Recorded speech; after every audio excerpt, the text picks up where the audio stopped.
What's up mga mema? Sabi lang, so for today's video is gusto ko lang nga magpa-thank you kay Mima Katrina Balatukan, ang aking solid supporter, dahil nagpagawa nga siya ng 2026 customized calendar. So ito siya mga mema. Tadaan! So ito yung 2026 customized calendar. Ayan.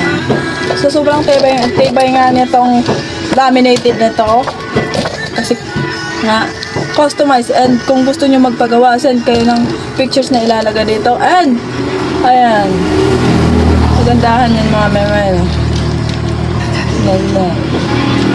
Ganda yan mga mema. So may kulay nga na itong black, purple, and ito green. So thank you so much Mima Katrina Balatukan sa pagpagawa na ito. Kaya yan lang for today's video. Thank you for watching. Bye bye.